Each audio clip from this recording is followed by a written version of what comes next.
part 1, social protest / affirmation. So we're going to get into a variety of imagery here, and we're breaking from art history as of like 1800, where kings and queens and religious leaders are commissioning the work, and artists are starting to make their own work. Now, this is slightly different. 1970, this is 200 years later almost. Sildo Mireles, and this is a really interesting project, the Coca-Cola project, and what she was trying to promote here, I think I have another slide now, is to comment on the U.S. Consumption culture coming into, also corporations coming into Brazil in 1970. And the idea that it was a response to the military government, and it had sold the country to foreign investors. So Coca-Cola is a recognizable American symbol. And, I know it's a lot to swallow, or pardon the pun, but there's a lot to think about here. Coca-Cola is almost all over the world, and the U.S. foreign policy, which I'm sure you're not too aware of, is very controversial. The way we are in other countries, we are not welcomed, and we are not thought well of in a lot of places. So in this particular case, it's talking about colonialism and a repressive government, but it's also commenting on culture of consumption. So this bottle's full, half full, and then empty. And then the other operating factor, I would say, with this piece is that it's about recycling, because back in 1970, you would bring your bottle back, kind of like we do today, but it wouldn't get melted down. And this still happens in a lot of countries. They don't melt the bottles down. They just boil them and sterilize them, and then they refill them. So you can kind of see the wear marks down here. And occasionally, even here, you can get Mexico-made Coca-Cola. It's much better, and it's made with sugar instead of corn syrup. It's delicious. But anyway, I digress. These little wear marks, these are from rolling through the machinery.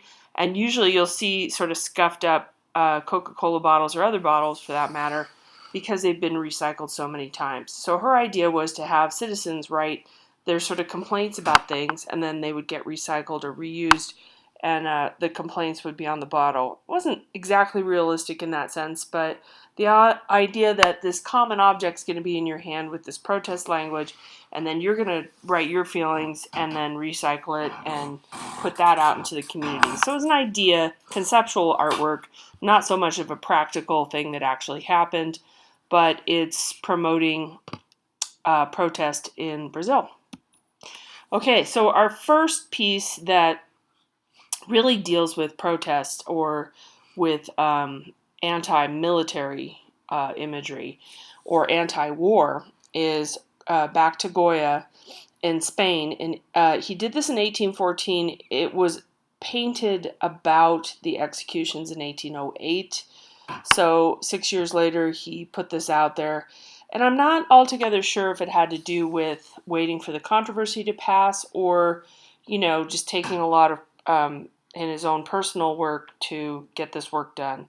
So he was there and he sketched this.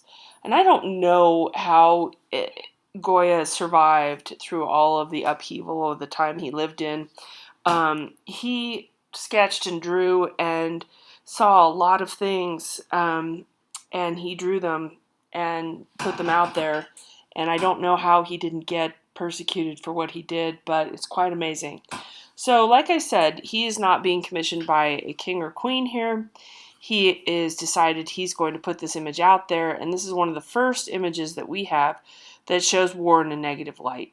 Previous to this, we have, when we looked at chapter 9, we have victories that are glossed over and they look good, and war is an amazing, great thing, and we celebrate, the fact that we won. So in this case, we have Napoleon's army, French, coming into Spain and rounding up the resistance people and shooting them. So the a lot of the other things that were happening in Spain at this time, just really brutal ways of killing people publicly and leaving them hanging. One thing that used to happen um, in Europe, other places too, but mainly in Europe, you would leave a dead body out in a courtyard or on a road to indicate that um, that person has lost, like a protester or something like that. They'd cut their head off and put it on a post, and then you would sort of recognize their face. I don't know for how long, but the idea was that you would know that you had to behave yourself. And so that was a lot of that stuff going on. And he has other artworks in that way. In this particular one, we see this person about to be shot and some other people who've already been shot, and how ugly and gory it is, and how miserable people are, the emotional level. None of that stuff was depicted before. So the citizens of Madrid rose up against Napoleon's army. The rioters were executed outside the city. Very high contrast is dark sky, bright hill, and then his white shirt. This gets used a lot in Elements and Principles, which I won't go there too much because we've really hit that hard, but a lot of times it's in that part of a book and other textbooks. So the Spaniards face the firing line, and his arms are outstretched in a Christ-like way, trying to kind of show his innocence. So he's showing his bias as an artist. He feels this person didn't deserve to be shot, and he's trying to humanize him and dehumanize these guys because we don't see their faces. So it's a bunch of artists sort of not trickery, I wouldn't say, but using principles of art and using some emotional statements here. So he made some sketches of the actual event, and this is a protest against Napoleon's occupation in Madrid. And he shows them trembling and praying and protesting. Okay, another one is Kathy Kollwitz, Germany. Now her work starts, this is 1903, her work goes into the 1930s, I think 40s too. So she dedicated her work to ending war and poverty. Her work is quite dark as well, very scratchy and harsh looking. She's a printmaker. This is an etching. So that is one of the techniques she uses. She also uses wood carving. But her idea is that emotional, expressionist, intense look to things. So they're not super realistic looking. They're more expressive and emotional. Okay. So she, in this particular piece, she is talking about Losbruch, which is the outbreak that is from the 16th century, I believe. Yeah, the peasant war in Germany. And she's actually talking about a current situation. But because that is so dangerous, you know how like Goya waited 6 years? Sometimes what an artist will do is they'll depict a war that was actually, or an uprising in this case, that was actually, 200, 300, 400 years older, so that it's safe to print those images and not get criticized, because she's not directly criticizing what's going on in her lifetime and her moment, because that's a bit dangerous. So she's saying, oh, this is about this certain time in the 16th century. She's depicting something 400 years before, in Germany, and how the peasants rose up. She shows a lot of emotion here. These people are, screaming and rushing toward the fray, as it were, and they're using their farm implements. You can kind of see a pitchfork there to defend themselves. So it was unsuccessful, and the ruling class suppressed them with brutality. So she made 7 prints, different designs for this series. She does this throughout history. She does a lot of World War I pieces, things between the wars, a lot of the poverty and Depression era stuff that was going on, and then through World War II. Okay. Oh, and the woman is a leader. She wanted to break that myth, or that sense that women are passive, because she wanted to show a woman led this particular group.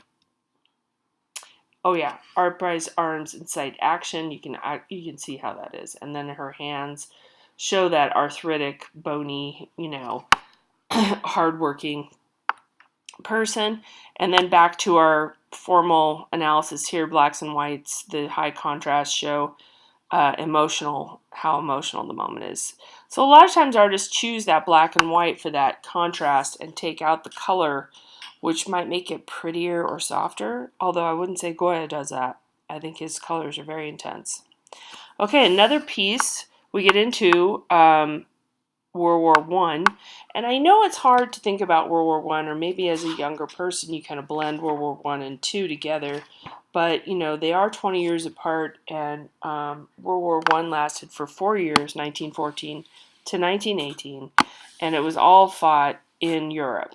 Okay, it wasn't as widespread as World War Two was, and some of the things that same sort of cast of characters, you might say, happen in both wars, and some of the problems of the end of World War One sort of find their way into World War Two, if that makes sense. So here we are, a German artist, George Gross, and he is commenting on how these healthy bureaucrats and doctors, see how heavy set, chubby these guys are, they're well fed, are saying that this person who it's actually a skeleton in this case, but this is, this is a bit of extreme sarcasm in this case. This is satire, saying, "Oh, he's great, KV," which is meant that he's like what we would say A1. He's ready to go. So they're all laughing. They think it's funny. The doctors found another body for the front lines. So the factories. We're toward the end. We're toward the end of the war, 1918. There's not any fit young men ready to go to war any further. So now they're going for very young men who probably just barely, old enough to fight. Usually it's 18 years old. They might be sending out slightly younger people, the elderly, the sick, the people that weren't previously fit for combat. World War One and Civil War Two in 1860s, both were mechanized wars, meaning that each war successively had more mechanized and commercially made guns and weapons. I mean, you know that about the U.S. We have pretty sophisticated weaponry, but what has happened with World War One? We have gas that is being used on people. It's before it became illegal to use in warfare even, but people were using gas. A lot of people died of mustard gas or were blinded. And the combat, they had trench warfare. So people were sort of in these ditches, they'd get up and they'd run at each other, and then with a machine gun and bigger guns and so on, they were just slaughtered. So a lot of death, a lot of humans, a lot of soldiers dying in this time, and the method of engagement, if you will, running toward each other that worked prior centuries, even in World War